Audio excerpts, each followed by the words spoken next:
Adelante, por favor, Ricardo, buenas tardes. Hola Julio, buenas tardes. Es un placer saludarte esta tarde.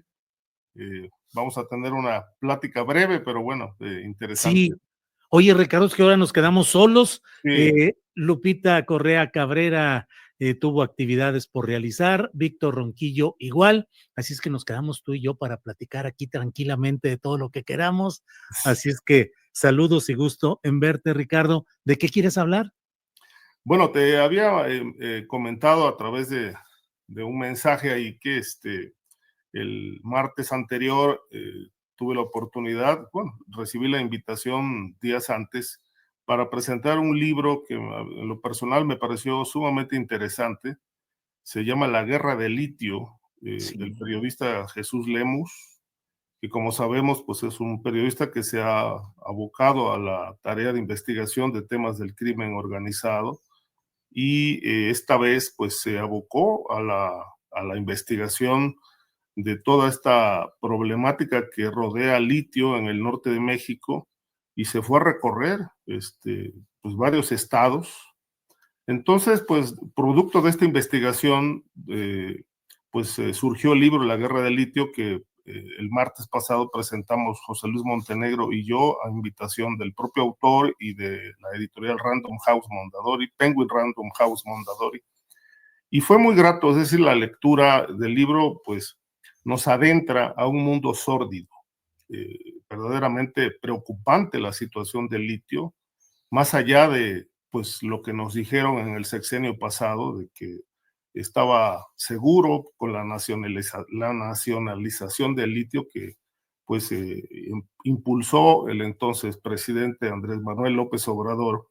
Pero bueno, hay muchísimos temas ahí, muchas dudas, muchos problemas y sobre todo algo que destaca el libro, que es cómo el crimen organizado acecha las zonas del litio. Sí. Sí, Ricardo, ¿me escuchas? Sí, sí, sí. Perdón, ahora sí que nos quedamos. Oye, porque es un tema fundamental, sobre todo, ¿qué tanto se ha avanzado?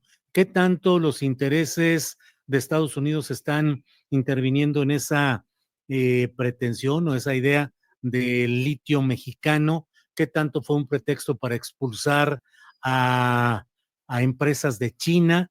Nosotros estamos también ya con la posibilidad de entrevistar tal vez mañana o la semana que entra a Jesús Lemus sobre este libro, pero voy adelantando algunas de las preguntas que me surgen en lo primero que he leído de este tema, Ricardo. Sí, mira, yo destacaría aquí algunos puntos que creo yo que son periodísticamente interesantes. Primero que nada, cómo se descubre todo esto en los 70s. Luego, realmente digamos, las reservas empezaron a considerarse como probadas a partir del gobierno de López Portillo, que es cuando se hace, pues, todo un gran inventario de la riqueza de litio en varios estados, Chihuahua, Sonora, Coahuila, Durango, por citar solo algunos. Y a partir del sexenio de Salinas se empezaron a otorgar concesiones para su explotación. Este proceso continuó con Cedillo, luego con Fox, se dieron otras concesiones, donde se le empieza a dar una importancia mayor para una explotación y sobre todo para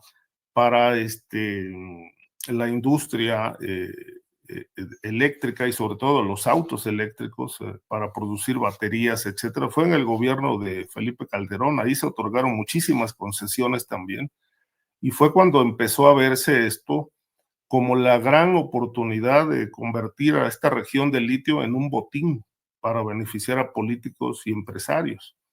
Pero las concesiones se siguieron dando con Enrique Peña Nieto.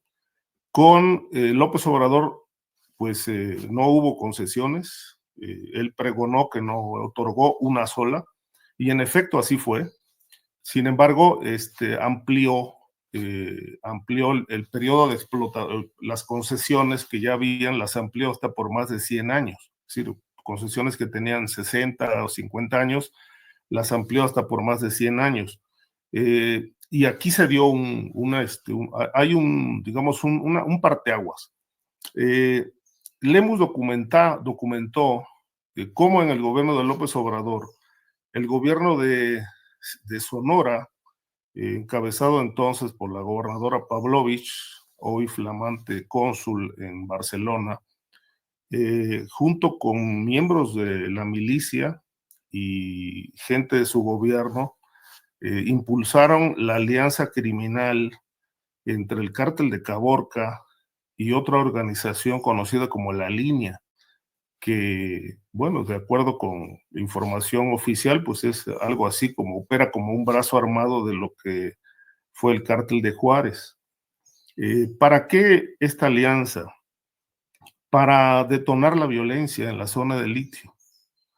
Lemus, pues con base en sus fuentes y en toda la investigación que hizo, afirma en su libro que los pormenores de cómo se empezó a tejer la alianza con el apoyo del gobierno del estado de Sonora fue del conocimiento del presidente López Obrador, y que a su vez le pidió a su entonces secretario de Seguridad Pública Ciudadana, Alfonso Durazo, que le diera seguimiento puntual a la alianza, porque era estratégica.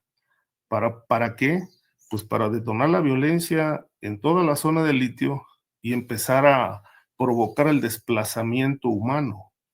Esto a fin de que los yacimientos o las zonas ricas de litio pues quedaran despobladas y de esta manera poder explotar el litio a través de las empresas a las que ya les habían ampliado las concesiones por más de 100 años. En efecto, hay chinos, hay alemanes, hay canadienses, hay estadounidenses, etcétera. Pero bueno, en este periodo se dio la nacionalización, pero en la investigación se plantea que de 81 territorios que comprende la nacionalización, pues no es toda la extensión territorial donde está oculto el litio en el subsuelo.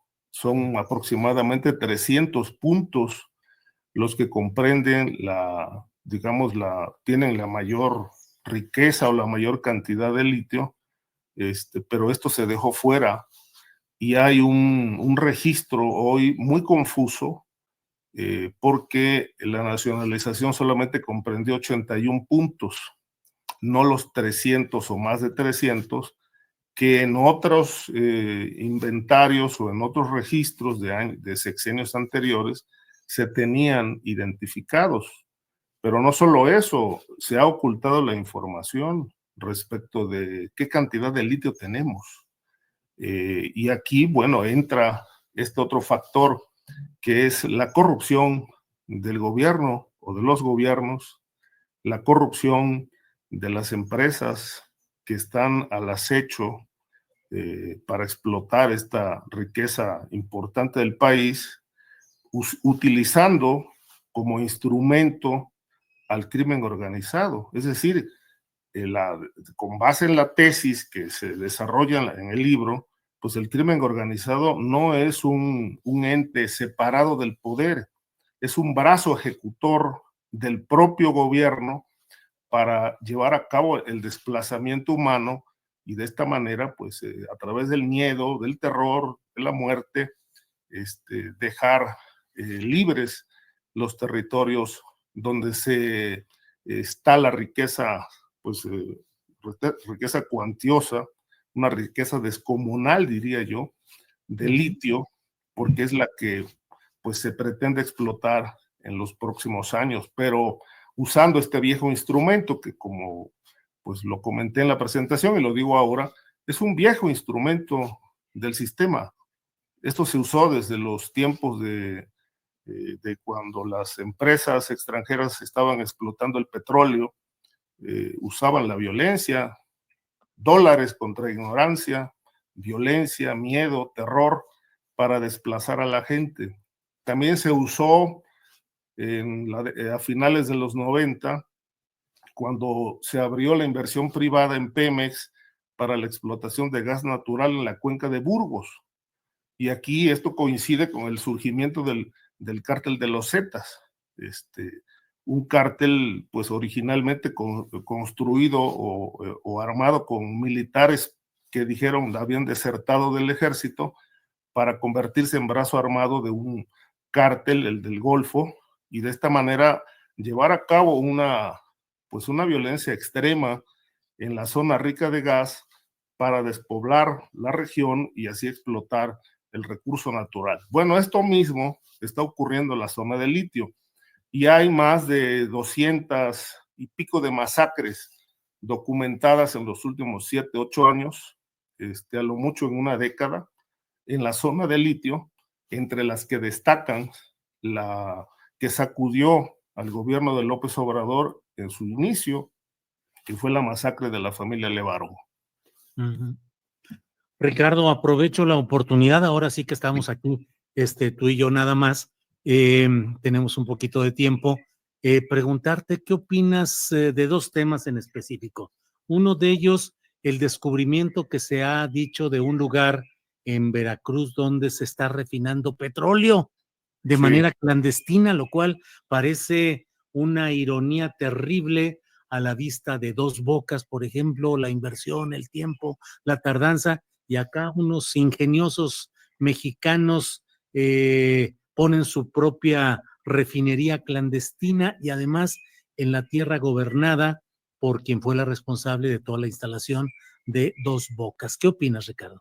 Mira, no es un tema, digo, en efecto, el hallazgo de esta refinería es noticia, pues, pero no es nuevo el robo de petróleo, incluso crudo, de gasolinas, en la zona de Coatzacoalcos, porque ahí están los principales complejos, está Pajaritos, Cangrejera, entre otros, que son importantes en la refinación de gasolinas. Y ahí ahí hay una mafia enquistada desde hace muchísimos años, robándose el petróleo, robándose la gasolina de las refinerías. Yo documenté en algún momento, por ejemplo, cómo las pipas cargaban en Pajaritos o en Cangrejera y se transportaba la gasolina o el diésel hacia, bueno, con documentos, es decir, había una orden de salida y luego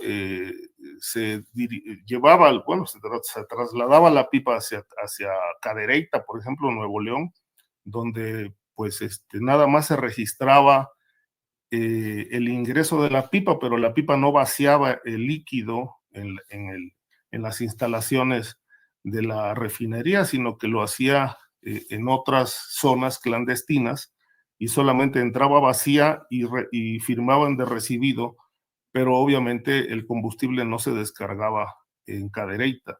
Esta fue una práctica, pues, que por lo menos desde el sexenio de Fox fue muy socorrida por grupos del crimen organizado, pero también con aliados dentro de Pemex. Ha sido el saqueo histórico. Desde López Portillo, por ejemplo, se sabe que se robaban bueno, antes, en ese tiempo, tenía Pemex su flota de barcos que pues transportaban millones de litros de crudo o de combustibles al mercado internacional, pero que en realidad pues era el gran negocio del presidente en turno o de los altos funcionarios de Pemex, era el gran saqueo de la riqueza nacional, que supuestamente se vendía en mercados extranjeros, pero que en realidad pues era una suerte de contrabando que operaba de manera clandestina, pero era el gran negocio o uno de los grandes negocios que se realizaban al amparo del poder.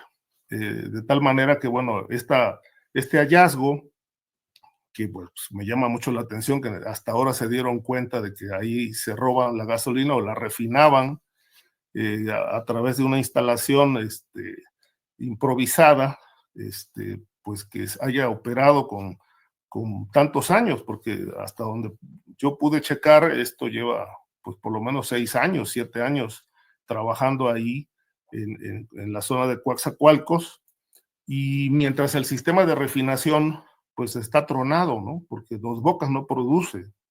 El resto de las refinerías ya están obsoletas porque la última reconfiguración que se hizo de las refinerías de Pemex, de Tula, de Cadereyta, Cangrejera, Pajaritos, Salamanca, se hizo en el sexenio de Ernesto Zedillo, que también resultó un gran fraude, un fiasco, porque le otorgaron los contratos a una empresa china, Comproca, y a Siemens.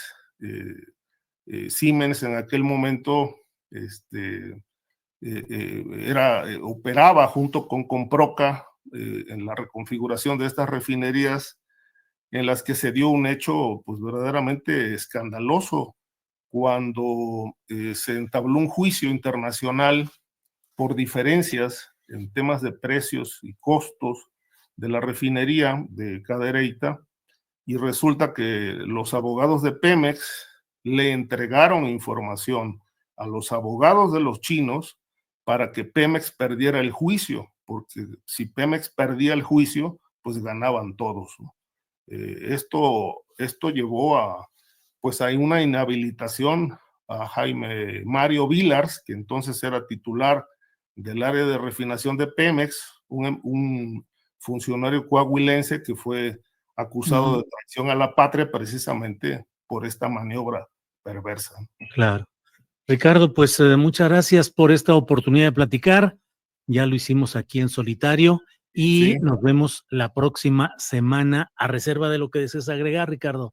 Pues nada, este tema pues obviamente es muy interesante. Leí hoy una información también importante de la DEA que están investigando, dicen ellos ahora sí, a redes en Texas que están involucradas en el llamado huachicol fiscal, que van a apuntar hacia toda esta red de complicidades que hacen que pues se introduzca combustible robado de Estados Unidos, que por cierto dicen que es de muy baja calidad, pero que además se vende a bajo costo o a mitad de precio, y es un gran negocio para privados que operan en la clandestinidad, porque tienen también muchos brazos y muchos operadores en las aduanas para obtener los permisos falsos que permiten el ingreso de buques con huachicol fiscal a México. Ahora la DEA dice, bueno, vamos por la red que opera en Texas. Es la primera vez que